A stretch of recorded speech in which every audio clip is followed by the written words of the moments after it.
Maharaja gold and diamonds, toll junction, Edappally, Palluruthy, Tripunithura, Kalady, Eramalloor, Aroor Palli, Thuravoor, Thrissur.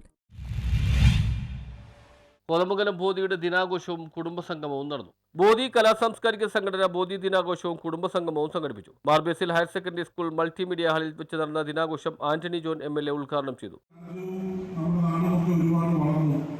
ഒരുപാട് സാധ്യതകൾ ഇന്ന് നമ്മുടെ മുൻപിൽ തുറന്ന് നിൽക്കുകയാണ്. അപ്പോൾ അത്തരം സാധ്യതകളുടെ ലോകത്തും നമ്മൾ കലാസാംസ്കാരിക പ്രവർത്തനങ്ങളിൽ കാലാകാലങ്ങളിൽ സ്വീകരിച്ചു വരുന്ന നമ്മുടെ തനിമയും നമ്മുടെ സ്വന്തമായ ഒരു ഐഡന്റിറ്റിയും എല്ലാം തീർച്ചയായിട്ടും ബോധിക്ക് നിലനിർത്താൻ വേണ്ടി സാധിച്ചിട്ടുണ്ട്. ഇവിടെ നേരത്തെ സൂചിപ്പിച്ചതുപോലെ വാർഷിക പൊതുയോഗത്തിൽ തീരുമാനിക്കുന്നത് പോലെ തന്നെ ബോധി പ്രസിഡന്റ് ജോർജ് മാത്യു അധ്യക്ഷത വഹിച്ചു. Secretary Sonukumar T, vice president Raveendran Nair, treasurer PC Skaria, Mar Basil school HM Bindu Varghese, programme committee convener Shijo George എന്നിവർ സംസാരിച്ചു. ബോധി കുടുംബാംഗങ്ങളുടെ വിവിധ കലാപരിപാടികൾ, സ്നേഹവിരുന്ന്, ബോധി ഓൺലൈൻ കലാവേദിയിലെ കലാകാരന്മാർ അവതരിപ്പിച്ച വിവിധ കലാപരിപാടികൾ എന്നിവ ഉൾപ്പെടെ ദിനാഘോഷത്തിന്റെ ഭാഗമായി അരങ്ങേറി. News bureau, Kothamangalam.